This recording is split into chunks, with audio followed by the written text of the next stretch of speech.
आखिरकार सपा मुखिया मुलायम सिंह ने बाबरी मस्जिद के मुद्दई हाशिम अंसारी को मना ही लिया। हाशिम अंसारी ने अपनी और मुलायम सिंह के बीच हुई बात का खुलासा किया। हाशिम ने कहा कि मुलायम सिंह यादव ने उनको फोन करके उनसे बात की। उनके मुताबिक मुलायम सिंह ने वादा किया कि वो बात दिल्ली तक पहुंचाएंगे। मुलायम भी स्पेशल अदालत बनाए जाने के पक्ष में, जिससे मामला जल्द से जल्द निपटाया जा सके।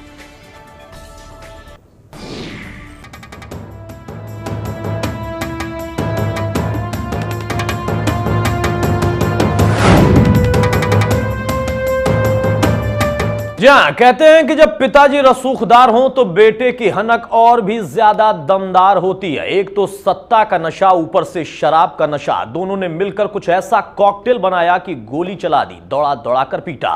बेटे की कारस्तानी से पिताजी भी सुर्खियों में है। बेटा पहले से ही सुर्खियों में था, लेकिन सवाल यह है कि आखिर कब गिरफ्तार होगा मंत्री का ये गुंडा बेटा।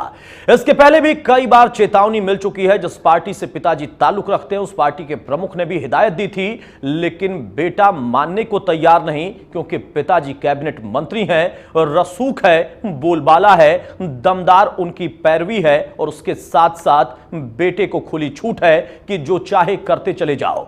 नमस्कार, इस खास पेशकश में आप सभी दर्शकों का स्वागत है। मैं हूं अतुल प्रताप सिंह। सरकार के मंत्रियों के बिगड़ैल बेटों ने पुलिस के नाक में दम कर रखा है। जिस वक्त ये वारदात हुई उस वक्त से लेकर अब तक कई घंटे बीत चुके हैं। मसला लगातार सुर्खियों में है, बावजूद उसके अभी तक कोई कार्रवाई नहीं। फिर से एक बार वही बात जिक्र में लाना जरूरी है कि कैसे सत्ता का नशा चढ़ता चला जाता है। रसूख का बोलबाला है, पिताजी पहले से कद्दावर थे और अब पिताजी कैबिनेट मंत्री हैं, सत्ता में है और सत्ता में होने की वजह से बेटा बिल्कुल हनकदार हो चुका है।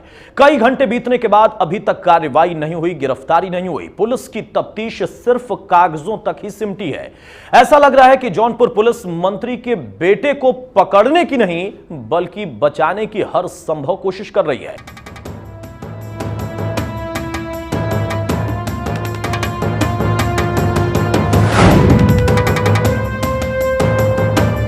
जी हां, सवाल इसी बात का है कि आखिरकार इस गुंडे प्रोफेसर के खिलाफ कोई कार्रवाई क्यों नहीं हो रही। बार बार मुद्दा उठाने के बाद, बार बार मीडिया में चीजें आने के बाद और लड़कियां यानी जो पीड़िताएं हैं उनका परिवार सड़कों पर बैठा है, धरना प्रदर्शन हो रहा है, लेकिन उस बीच में भी गोरखपुर विश्वविद्यालय ने इस गुंडे प्रोफेसर पर कोई कार्रवाई नहीं की। इन तमाम सवालों को हम लगातार उठाते रहे। सबसे पहले जनीना उस्मान जी, मैं आपसे जानना चाहता हूं, महिला आयोग में भी शिकायत है, ना सिर्फ इन लड़कियों की तरफ से बल्कि एक महिला प्रोफेसर शिक्षिका की तरफ से भी। अभी तक आप लोगों की जांच रिपोर्ट कहां तक पहुंची है? कितने तथ्य आप लोगों के सामने आए हैं? चूंकि ये विभागीय है, तो जब विभाग में पूरी इसकी हो जाएगी जानकारी और हर तथ्य सामने आ जाएंगे तो अवश्य कार्रवाई होगी। मैडम, लेकिन अभी तक कितने तथ्य आए? मसला लगभग हम देख रहे हैं कि लगातार कई हफ्तों से सुर्खियों में बना है, लेकिन अभी तक कितने तथ्य सामने आए? आप लोगों ने संज्ञान में तो लिया, लेकिन क्या जानकारी आप लोगों को मिल पाई है और विश्वविद्यालय प्रशासन ने आप लोगों का कितना सहयोग किया है? कि विश्वविद्यालय नहीं, ये पूरे समाज की बात है। ये एक सभ्य समाज के लिए बहुत ही कलंक है अगर ऐसी बात है। मगर चूंकि ये जांच का विषय है, इसमें एक अध्यापक और लड़कियों के बीच की बात है, तो पूरी जांच हो जाएगी तो अवश्य कार्रवाई होगी। अब मैं आपको विश्वास दिलाती हूं कि अगर कोई भी दोषी होगा तो बख्शा नहीं जाएगा। रीना जी, आपने हालांकि पहले ही कह दिया है कि हम जांच करा रहे हैं और जांच कराने के बाद ही कुछ कह पाएंगे। टीम आपकी रवाना होगी। मैं जानना चाहता हूं ये प्रक्रिया कितनी जल्दी शुरू हो जाएगी मैडम, क्योंकि लड़कियां, उनके परिवार वाले सड़क पर बैठे हैं। बहुत जल्दी ये प्रक्रिया होगी, आपको खुद ही पता चल जाएगा। हम लोग इस पे प्रोफेसर से भी मिलेंगे और लड़कियों से भी मिलेंगे जिन लड़कियों ने शिकायत की है, और पूरी कोशिश करेंगे मान ले कि 24 घंटे के भीतर ये चीजें हो जाएंगी, टीम रवाना हो जाएगी, ज्ञान मिलेंगे और जो दोषी होगा वो बख्शा नहीं जाएगा। जरीना जी, मान लें कि 24 घंटे में? बिल्कुल होगी, बिल्कुल होगी। नमस्कार, प्राइम टाइम में आप सभी दर्शकों का स्वागत है। मैं हूं अतुल प्रताप सिंह। आज का मुद्दा, बड़ा मुद्दा यही है कि बीजेपी के प्रदेश अध्यक्ष लक्ष्मीकांत वाजपेयी ने सीएम अखिलेश यादव की ईमानदारी पर सवाल खड़े किए हैं। सवाल इसलिए उठ खड़े हुए क्योंकि अकूत संपत्ति के मालिक और भ्रष्ट इंजीनियर यादव सिंह पर पूछे सवाल पर सीएम साहब हंसकर सवाल का जवाब देने से इनकार कर गए थे, यानी सवाल को टाल गए थे। इसके बाद लक्ष्मीकांत ने उनकी ईमानदारी पर सवाल खड़े कर दिए। सवाल उठना लाजमी भी है। हमारे साथ तमाम मेहमान इस वक्त जुड़ चुके हैं। लक्ष्मीकांत वाजपेयी साहब हमारे साथ, बीजेपी प्रदेश अध्यक्ष, जिन्होंने ईमानदारी पर सवाल उठाए हैं सीएम साहब के। केवल एकमात्र कारण है जी। सेवा नियमावली के अनुसार आरोपित और प्रथम दृष्टया आरोप सिद्ध होते दिखने पर जांच प्रभावित ना हो संबंधित व्यक्ति को निलंबित किए जाने का प्रावधान है। उत्तर प्रदेश की वर्तमान सरकार ने इतना बड़ा रहस्य उजागर होने पर मैं अगर कहूं तो अतिशयोक्ति नहीं होगी कि उत्तर प्रदेश में इससे बड़ा कोई भ्रष्ट अधिकारी का केस अभी तक उजागर नहीं हुआ। पर तकनीकी लाभ उठा रही है सरकार, तकनीकी लाभ उस व्यक्ति के लिए उठा रही है या फिर इस पर चुप्पी इसलिए साध कर बैठी है उस व्यक्ति के लिए कि उसकी मंशा ठीक नहीं है? इसका मतलब यानी सरकार की मंशा ठीक नहीं है जो बात कर रहे हैं वाजपेयी जी, फिर तो वही बात सही हुई। देखिए, मुख्यमंत्री जी गंभीरता से कार्रवाई करते हैं और जहां तक सवाल है बीजेपी से सर्टिफिकेट लेने की जरूरत नहीं है ईमानदारी की। इस प्रकरण पर आपसे पूछना चाहता हूं इसमें कितनी ईमानदारी है और वाकई अगर ईमानदारी है तो गंभीरता क्यों नहीं दिख रही है? अतुल जी 3 बार मुख्यमंत्री, देखिए हाँ। यही बीजेपी है, जब पहली बार मुख्यमंत्री बनाया मायावती जी को तो इन्होंने 4 महीने के बाद समर्थन वापस ले लिया कि भ्रष्ट है।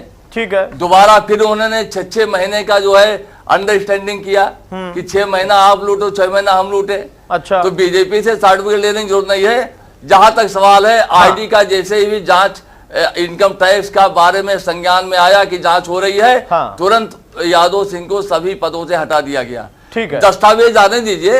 अच्छा, लाए क्यों थे पद पर ये बता दीजिए। ठीक है, आयकर ने शिकंजा कसा हटा दिया गया, लाए क्यों थे पद पर? लक्ष्मीकांत जी कुछ पूछना चाह रहे हैं। लक्ष्मीकांत जी आप ये जो सवाल था मेरा लाए क्यों थे, तो सरकार इनके सेंटर में है। लक्ष्मीकांत जी बोलिए जरा। शिवप्रताप जी सुनिए, लक्ष्मीकांत जी बड़े हाथ हैं। सरकार की ऐसी क्या मजबूरी थी जो देखती आंखों मक्खी को निगला था? रेड कॉर्नर नोटिस के बाद व्यक्ति को तैनाती दी थी। ये आखिर इसके पीछे कोई अंतर्हित कारण होगा या कोई कानून अलाउ कर रहा था इनको? बताइए शिवप्रताप जी, बोलिए। गैर कानूनी काम कर दिया इन्होंने और यहाँ पर कानून का लाभ देना चाहते हैं। मैं पूछना चाहता हूँ क्या उसने ये संपत्ति कानून से अर्जित की थी? और अगर उसने संपत्ति कानून से अर्जित की थी, सरकार ने रेड कॉर्नर नोटिस के बाद भी इसको तैनाती दी थी, देखती आंखों मक्खी निकली थी। मैं इतना ही कह सकता हूं, मैं कोई सर्टिफिकेट देने के लिए यहां नहीं बैठा हूं। हाँ। लेकिन हंसकर टालना, राहुल की मिठाई खाओ ये कहना, और जिसके यहां 200 करोड़ के हीरे निकले, 12 करोड़ की वार्डरोब हो, 10 करोड़ रुपया उसकी गाड़ी में मिले, आखिर और इससे अधिक काले धन की या रिश्वत के फ्लैट भी है, मुझे जानकारी बहुत ज्यादा नहीं है। 300 प्लॉट या 300 फ्लैट। मेरा ये कहना है उसको निलंबित करना चाहिए था माननीय मुख्यमंत्री जी को। हाँ। और निलंबित करके, क्योंकि जांच प्रभावित ना कर पाए। कानून होता है। ठीक है, ठीक है, नियम कानून के बारे में समझेंगे जरा। यही शिवप्रताप जी, यही नियम कानून जब दूसरे का मसला आता है तो आप लोग कहते हैं लक्ष्मीकांत जी कार्रवाई होगी। लक्ष्मीकांत जी बहुत बहुत शुक्रिया आपका, शिवप्रताप जी बहुत बहुत शुक्रिया आपका, अशोक सिंह साहब आपका भी बहुत शुक्रिया, हेमंत तिवारी जी बहुत शुक्रिया आपका भी। कुल मिलाकर सवाल यही है कि अगर चोर को घर में लाकर बिठाएंगे तो चोरी होगी। सवाल इसी बात का है कि ऐसे व्यक्ति को जिस पर लगातार आरोप लगते रहे, बस सरकार दूसरी थी, बसपा शासनकाल था, मायावती के पास आज के दौर में कोई जवाब नहीं है। हर मुद्दे पर जवाब देती है, लेकिन उनका कहना है कि वो एडवांस में नहीं बोल सकती। लेकिन मुखिया के पास, जो इस वक्त सरकार चला रहे हैं, उनके पास तो जवाब होना चाहिए, और कम से कम जवाब नहीं तो संजीदगी होनी चाहिए। यानी अगर सवाल पूछा जाए यादव सिंह के मसले पर तो क्या वाकई इस तरीके से हंसकर टाल सकते हैं अखिलेश यादव?